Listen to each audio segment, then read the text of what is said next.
อ่าเข้าใจโอเคมีแต่อย่าลืมเลิกเรียนไปแล้วก็ฝึก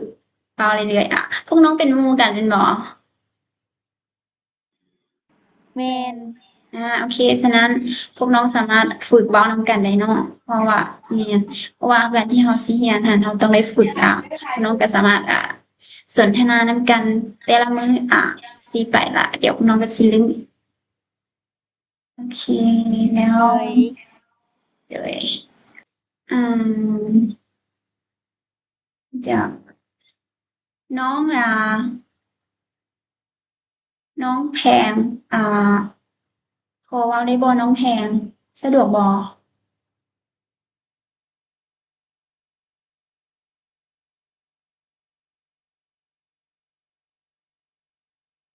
น้องแพงอยู่บ่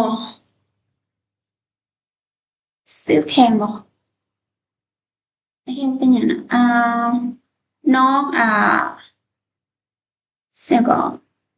เวลาว่ะโดยโอเคน้องพออ่าเว้าได้บ่เราได้อยู่โอเคเดี๋ยวอาจารย์หาอีกคนหนึ่งที่สิมาสนทนากับน้องน้องอนุสะดวกบ่น้องอนุ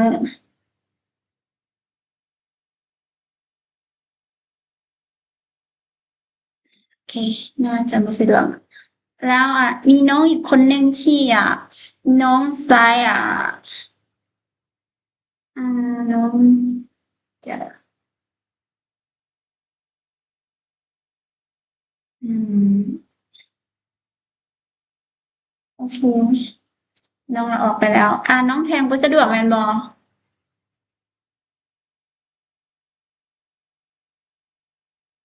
โอเคบ่เป็นหยังอ่าส่วนน้องคนที่ซื้อตั๋วน้องหาก็เข้ามาแม่นบ่โดยโอเคบ่เป็นหยังซั้นน้องน่าจะบ่ได้อ่ามีแต่น้องเมซี่กับน้องเมย่ามีไผที่อาสาที่จะเป็นคู่สนทนาของให้กับน้องเบลล่าก่อนบ่โดยน้องเมซี่นะโอเคน้องเมโดซี่ยจะมาเป็นคู่สนทนาให้กับน้องเวลาเด้อน้องเวลาโอเคสิให้น้องเมซี่เป็น A ก่อนแล้วให้น้องเวลาเป็น B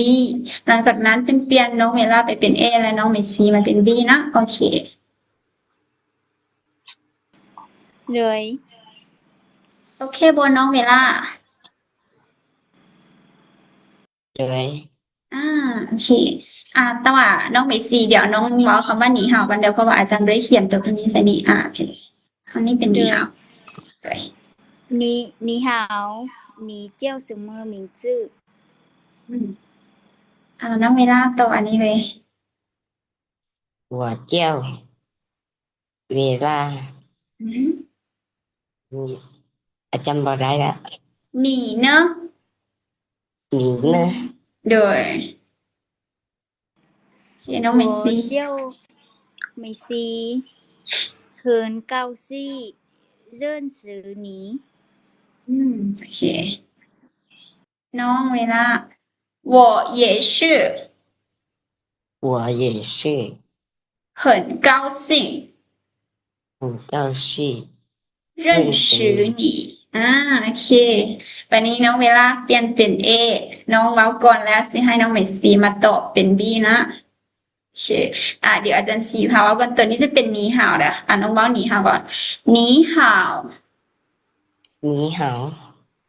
คำว่าหนีห่าวนี่จะแปลว่าสบายดีเนาะแต่ว่าเฮาจะใช้แบบสบายดีตอนเช้าตอนใดก็ได้แต่แบบบ่ได้กำหนดอยู่ในช่วงเวลานะแต่ว่าตัวที่มันมีช่วงเวลาตัวนั้นเดี๋ยวมันยังเห็นบ่ฮอดเทื่อสัญญาณแบบว่าถ้าบอกไปแล้วเดี๋ยวมันสิยังนิดนึงเนาะฉะนั้นเดี๋ยวเรามาเรียนอันนี้ก่อนโอเคน้องต่อตัวนี้เลย你好你อืม叫什么你是โอเคน้องเมสซี่我叫美西你呢我叫เวลาบอกได้ละอาจารย์很高兴很高兴认识你认识你โอเคน้องเมซี 我也是很高兴认识你โอเคเก่งมากคุณน้องน้องเมซีกับน้องเมล่าโอเคสู้ๆต่อไปมีแต่หลังจากเลิกเรียนแล้ว ไปฝึกคืน ถ้ามีตัวใดที่เว้าบ่ได้สามารถไปฟังแล้วก็อ่านคืนตัวอาจารย์สอนนี้เนาะแต่ถ้ามีตัวใดที่แบบบ่ได้ฟังแล้วก็ยังบ่เข้าใจ สามารถแชทมาถามอาจารย์ได้คืนโอเคบัดนี้เฮามาต่อตัวบทสนทนาต่อไป อันนี้จะเป็นบทสนทนาเกี่ยวกับคำอาจารย์จะใช้คำว่านินเข้ามาเนาะอันนี้อันนี้จะเป็นอีกบทสนทนาตอนหนึงแล้วเนี่ยจะบ่เกี่ยวกับตัวเทิงละตัวนี้เอ请问请问这是您的包吗คำว่าอันนี้นะ请问这是您的โอเคน้องแพงน้องสามารถปิดไมค์ก่อนเนาะ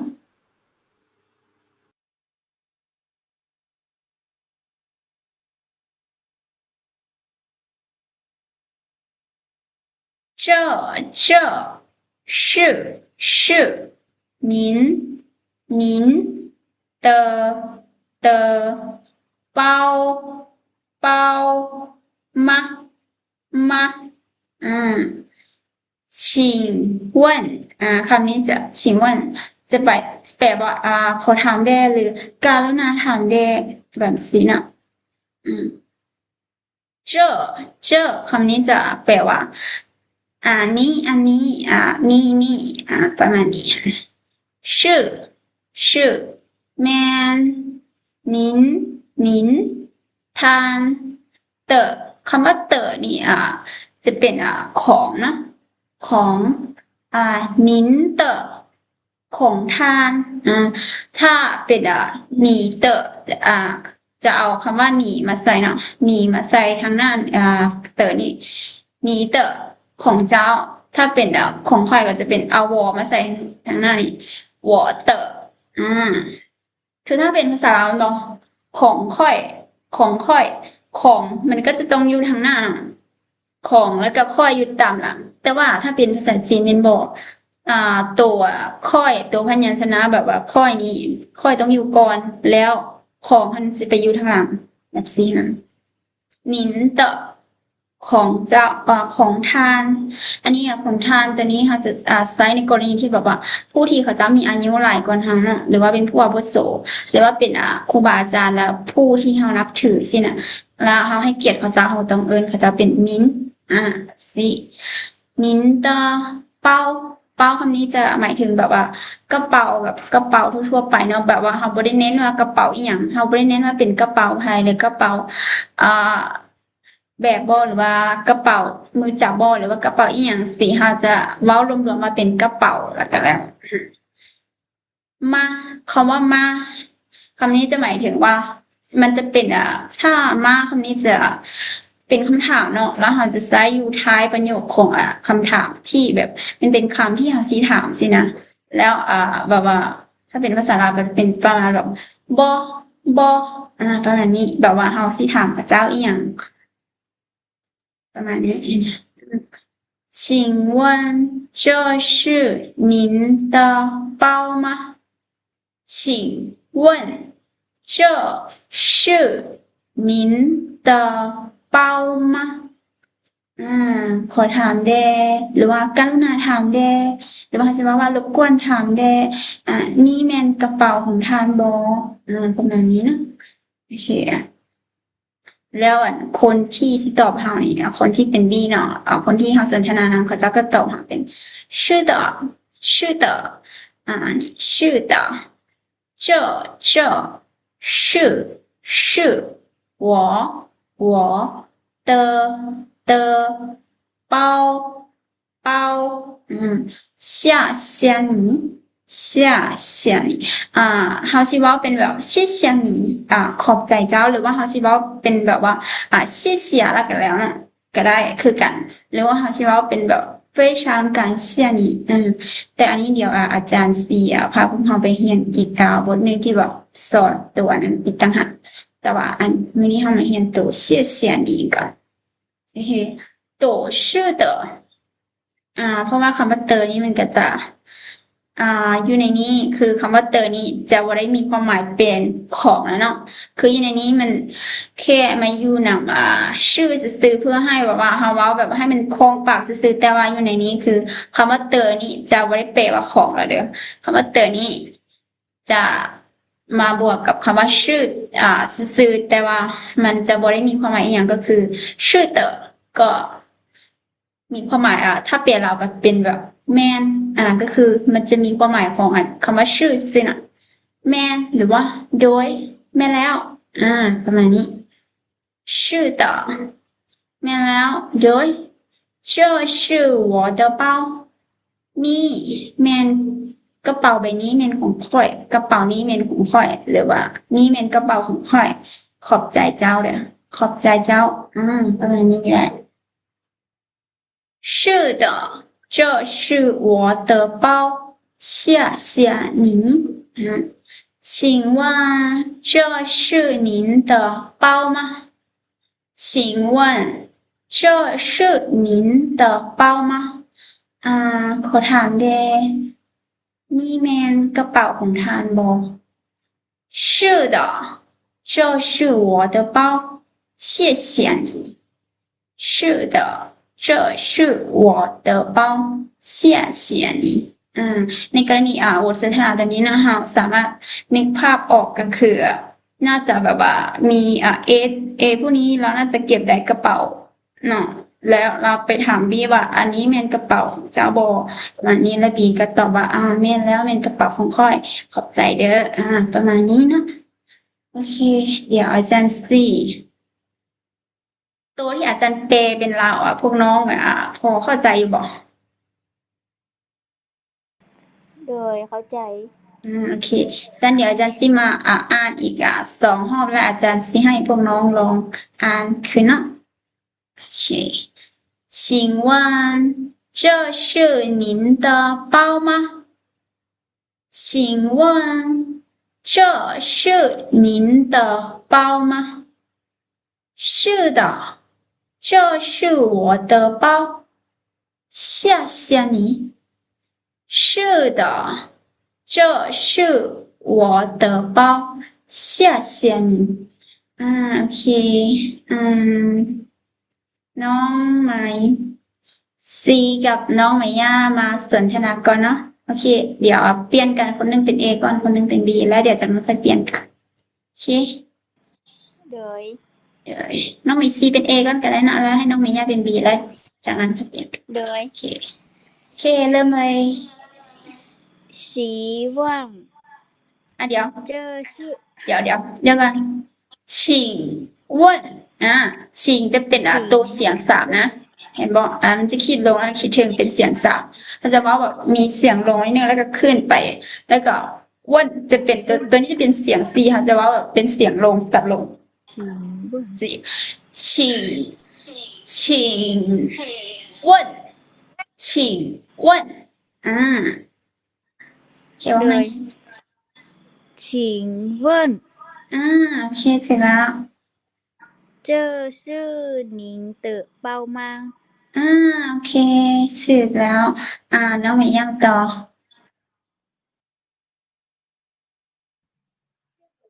是的，这是您我的包的包，嗯谢谢您。โอเคเปลี่ยนกันวันนี้น้องหมีย่าเป็นเอก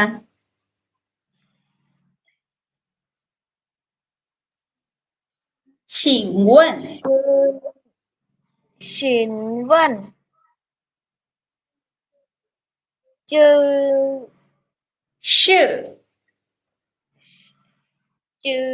是您的เปามา อ่าเดี๋ยวน้องมายาคำนี้จะเป็นเจอเนาะอันนี้จะเป็นตัวz has ของเฮาหันมันจะเป็นตัวอ่าเป็นตัวจอนะออกจอนะแล้วก็แล้วก็ใส่ขีด c ขีดลงนุ่มเลยก็คือเป็นเสียงตัดลงนุ่มเป็นเสียง c ของเฮาเป็นเจอเจอเจอลองไหม เจอ อืม ชื่อ ชื่ออันนี้ก็เป็นเสียง c คือกันชื่อ ชื่อ อืม เปามา เดี๋ยวต่อคำนี้ก่อนนิน นิน อืม เตอเตามา โอเคเก่งมากถึงแล้วน้องมิสซี่ เลยชื่อเตอ这是我的เป้า包谢谢你โอเคเก่งหลายมิสซี่มิยาคนต่อไปเดี๋ยวอ่าอืมใครนะน้องเวลายังอยู่บ่ อยู่ โอเค น้องแพงสะดวกบ่ โดย โอเคให้น้องแพงกับน้องเวลาลองสนทนาตัวนี้ไปเบิ่งเนาะถ้าบ่ได้ตัวใดเดี๋ยวอาจารย์ซีบอกโอเค ให้น้องเวลาเป็นA ก่อนเด้อแล้วน้องแพงเป็น B หลังจากนั้นค่อยสลับกัน โอเคบ่น้องเวลา หนีเวอร์ เดี๋ยวตัวนี้เป็น请问นะ请问ชีเวอร์ 这 บ่ได้ 是这 เจ้า 是 เจ้า 是 ชื่อ ชื่อ 您ชื่อเป่า 您หนีเป่าชื่อมาก 您的หนีเตอร์ช ตัวนี้จะเป็นเป้าตัวนี้จะเป็นตัวแมนเป้ามา เป่ามา โอเค เดี๋ยวเรามาอีกรอบหนึ่ง มีชื่อ请问เดี๋ยวอาจารย์จะให้น้องอ่านมาอีกรอบหนึ่งนะโอเคตัวนี้เป็น请问เดี๋ยวอาจารย์จะอ่านก่อนเนาะแล้วเดี๋ยวให้น้องอ่านตามเลย请问这是您的包吗โอเคลองไหม หนีเวอร์ 请问ชินเวิร์ เดี๋ยวอาจารย์จะเว้าคำหนึ่งก่อนแล้วน้องเว้าตามเด้อ请ชิน问เวิร์ โอเคถึงแล้ววันนี้เว้าพร้อมกันเลย请问ชีเวิร์ อืมเจ้า这是เจอชื่อ您นินเตอร์ 包เป่ามา โอเคเดี๋ยวนะแค่ไหนเดี๋ยวอาจารย์ดูก่อนน้องบัญชี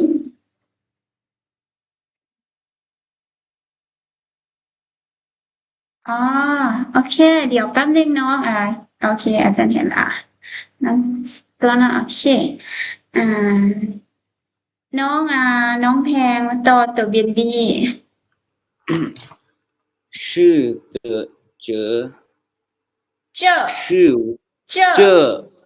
这是我的包谢谢你โอเค เดี๋ยวน้องเป็น A เลยบัดนี้请问这是您的的包吗โอเคเก่งเลยน้องเวลาจำบ่ได้是的ชื่อเตอร์ 对这是เจอชื่อ我的包我的包谢谢你谢谢你โอเคเก่งหลายน้องเวลากับน้องแพงมีแต่เดี๋ยวอ่านอาจารย์ซีเว้าอีกหน่อยหนึงก็คือพวกน้องต้องได้ไปอ่านเบิ่งคืนโตกพยัญชนะและก็สระและก็เสียงบรรยศที่อาจารย์สอนไปแล้วเนาะแล้วถ้ามีตัวใดที่บ่เข้าใจก็คือสามารถมาถามอาจารย์คืนได้ แต่ว่าก่อนอื่นคือพวกน้องต้องได้ไปอ่านพวกสระแล้วก็พยัญชนะสระแล้วก็เสียงวรรณยุกต์ของตัวพิมพ์นี้ตัวหมายสีแดงที่อาจารย์หมายนี้จะเป็นตัวพิมพ์นี้เนาะที่ทำกิจเลยที่เราได้เรียนไปหั่นคือถ้าพวกน้องอ่านพวกนี้สระพวกนี้บ่ออกก็คือพวกน้องหั่นจะถ้าไปต่อหน้าไปก็คือมันอาจจะยากสำหรับน้องฉะนั้น พวกน้องบ่ต้องท่าที่สิมาเรียนนำอาจารย์ คือถ้าอาจารย์มาสอนอ่าแสดงตัวที่อาจารย์มาสอนจะเป็นตัวที่อาจารย์แนะนำซื่อๆแต่ว่าพวกน้องสิได้หรือบ่แม่นขึ้นกับตัวพวกน้องเอง ว่าพวกน้องมีความตั้งใจเท่าไหร่ถ้าพวกน้องตั้งใจเรียนแท้พวกน้องต้องใช้เวลาอ่ามื้อหนึงประมาณชั่วโมงหนึงหรือ2ชั่วโมงในการมาเรียนคืนเนาะโอเคพวกน้องจังสิได้นะสู้ๆทุกคน ถ้ามี โดย ถ้ามีความตั้งใจคือได้แน่นอน มัน มันบ่ได้ยากเกินความสามารถเรานะโอเคน้องเดี๋ยวต่อไปน้องสิตัวนะสิบอกว่าน้องสิตัว ด้วย โอเคเดี๋ยวอาจารย์สิหาทุกคนเป็นน้องหมีหันน้องหากก็เข้ามาบ่ เลยหาจะเข้ามา น้องพอสี่น้องหากก็เข้ามาเมื่อกี้น้องพอสี่อ่านได้บ่หรือว่ายังเทื่อน้องยังบ่ถ้าน้องบ่สะดวกเทื่อก็บ่เป็นหยัง น้องอ่านได้อยู่ อ่านได้อยู่สิบ่ เลย โอเคเพราะว่าอาจารย์บ่ค่อยได้ยินเสียงน้องดีนะโอเคให้น้องหมีกับน้องซิตัวมาลองอ่านไปก่อนเนาะโอเค ถ้าอ่านตัวใดบ่ได้เดี๋ยวอาจารย์จะบอกโอเคให้น้องซิตัวมาเป็น A ก่อนเนาะแล้วให้น้องหมีเป็น B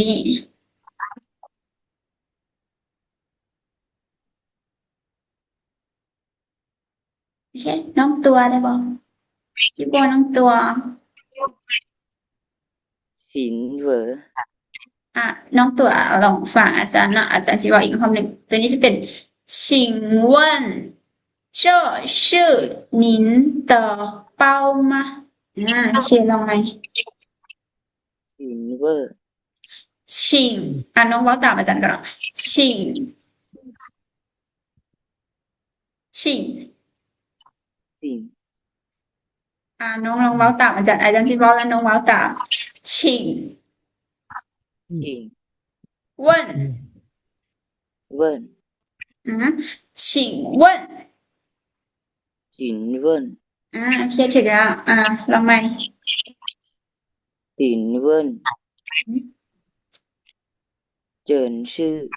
หมินเตอร์เป่ามาเป้าเป้าเป่าเป่ามาโอเคน้องหมีมาต่อเป็นน้องเป็นบีโอเคต่อตอนนี้ชื่อเตอร์ชื่อเตอร์เจ้ชื่อว่าเตอร์เป่าแยกกันหนี โอเคแต่ว่าอาจารย์บ่แน่ใจว่าทุกคนได้ยินเสียงน้องหมีบ่เพราะอาจารย์รู้สึกบ่ค่อยได้ยินปานใดโอเคน้องหมีมาต่อตัวเป็น A เลยเสียงว่านเจ้คือมินเตอร์เป่ามาโอเคเก่งแล้วน้องตัวน้องมาต่อแต่นี้เนาะเป็น B ชื่อเตอร์ชื่อเดี๋ยวชื่อเตอชื่อเตอร์อ่าเจอชื่อว่าเตอร์เป่าเชี่ยหนีเดี๋ยวคำนี้จะเป็น这是我的包。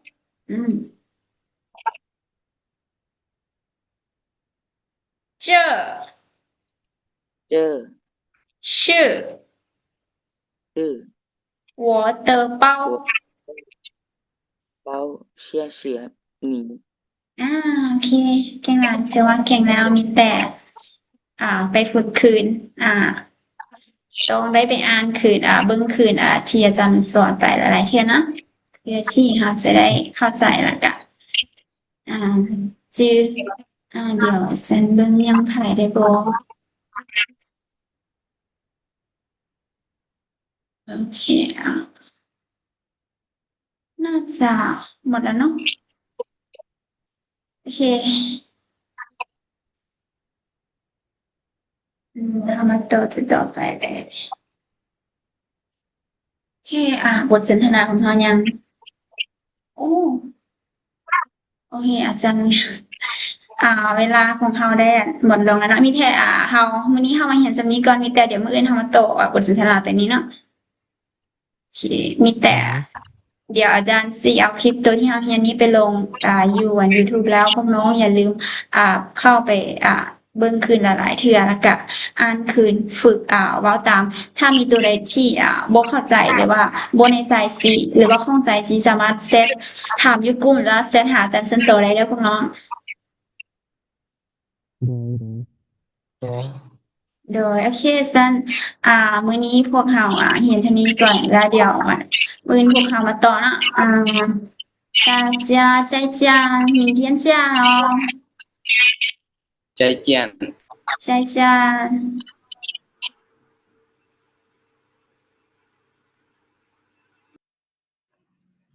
再见明天见拜拜再见明天见哦再见明天见你นะ好的明天见哦明天见哦好的